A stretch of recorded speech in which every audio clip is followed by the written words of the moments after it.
Hi, I'm Sol, and it's been almost 3 years since I've uploaded on this channel. So, I don't know, I decided to finally get back to recording videos.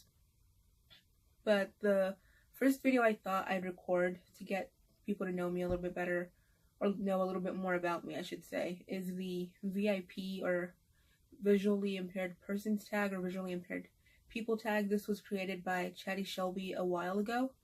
I wasn't tagged by anybody that I know, but I don't know, I thought it was a really interesting tag, and I've seen a lot of other YouTubers do this, and I've really enjoyed watching their videos. And I don't know, I thought I'd give it a shot. So the first question is 1. What medical condition caused you to be blind or visually impaired? What medical condition caused me to be blind or visually impaired? I have something called uveitis, which is inflammation of the eye, or to be more specific, I have one called panuveitis, which affects different layers of the eye. So in my right eye, I see very little, and I see nothing out of my left eye. My retina is, I believe it's partially detached, as far as I remember when I asked my doctor a while ago. And I don't know, panuveitis affects, like I said, different layers. It can affect your lens, your cornea, I believe. It can affect the vitreous of the eye, which is jelly, I guess. Like, I don't know, I feel like that's what you would call it, the water or the liquid or fluid inside your eye. It can also affect your retina, so for me it's affected a lot of different things. But yeah, so that's what has caused me to be visually impaired, or legally blind. 2. In 3 words, describe your vision. In 3 words, describe my vision. Blurry, I would say distorted and foggy. I feel like that's the best way to describe my vision. I don't really know how to describe it other than that. 3. What is the hardest thing to do being blind or visually impaired? What is the hardest thing to do being blind or visually impaired? I would have to say it's the small things. For me, I love books. I love reading, writing. And because I have very low vision in my, right eye, to read regular print, I need to use a CCTV, and I need to make the font really big. So on the screen, it looks, I can only see a few letters or maybe a word or two at a time. So it takes me forever, and sometimes my eyes start to hurt, my vision, is strained. So it's not as easy to do, and it takes a lot more time. But I don't know, for me, it's just doing that.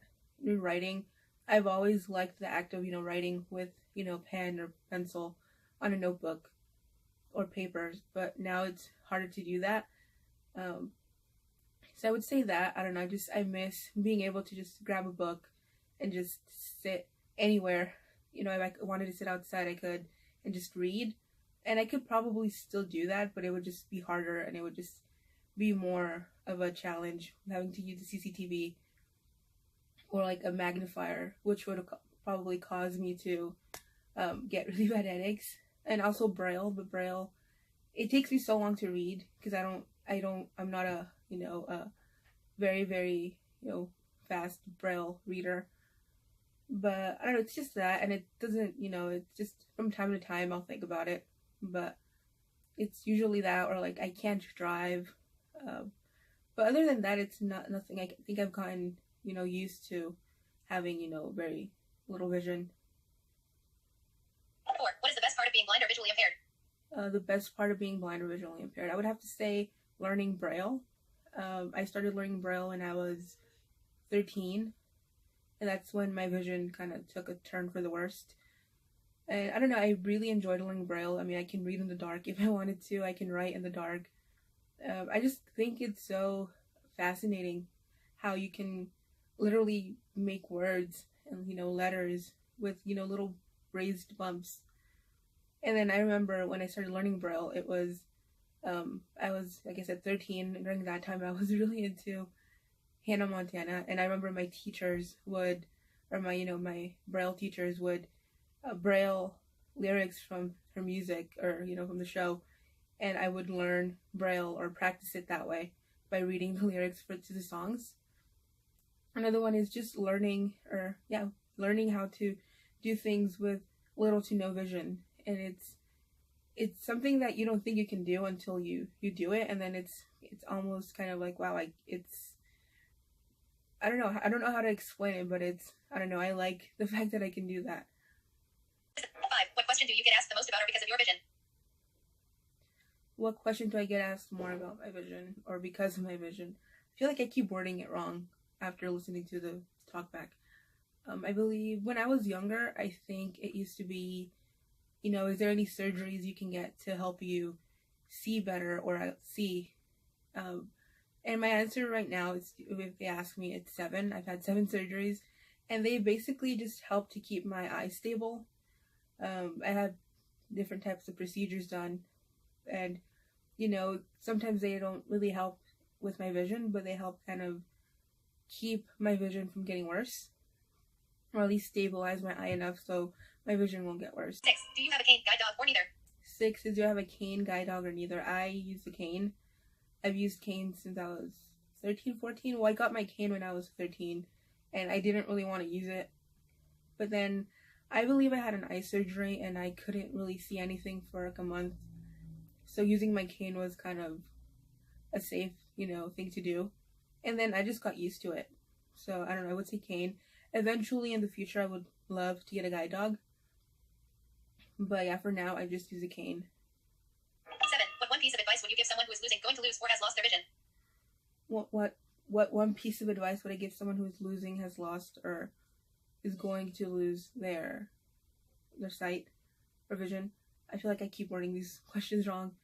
I would say just keep trying, keep going. I know it seems hard at times. It feels like you won't be able to do, what you used to do.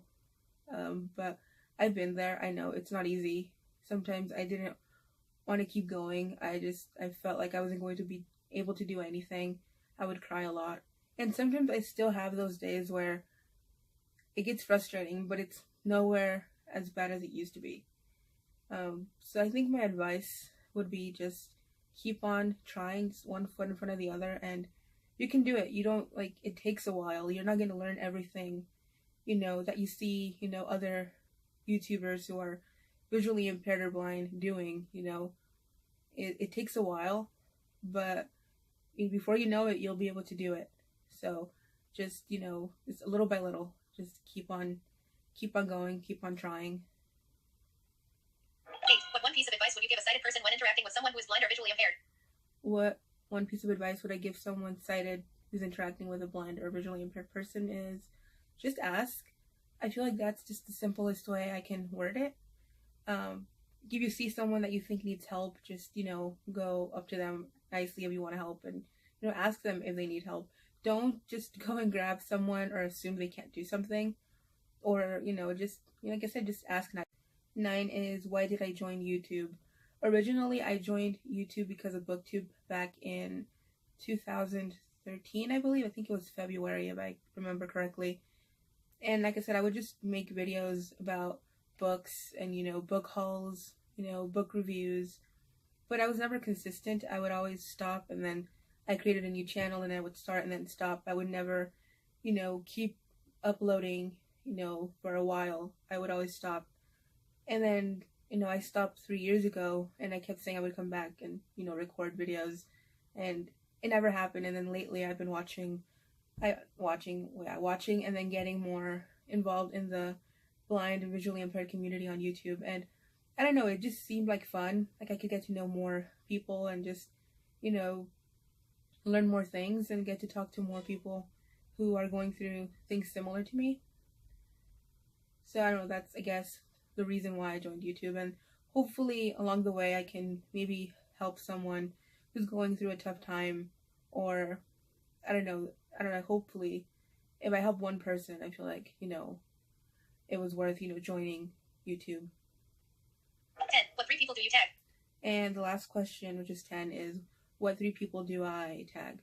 I feel like almost all the blind visually impaired YouTubers that I know of has done this tag. I think Carrie and Pablo from Live Accessible haven't done it, so I tag them if they want to do this tag. Also, I don't think Joy Ross has done this, and I know she has uveitis as well, so I would really like to see what her answers are for this tag. So I tag those two, or those three YouTubers, and then anybody else who really wants to do this tag, you know, let me know if you make a video, or, you know, just let me know your answers in the comments if you don't want to make a video, or, you know, let me know if you have a video. I feel like I just keep repeating myself. But yeah, so that's the VIP tag, or visually impaired persons tag, or visually impaired people tag. And yeah, I don't know what else to say, but if you've gotten this far, thanks for watching, and you know, hopefully I'll be back uploading more videos more regularly. And yeah, thanks for watching. Bye.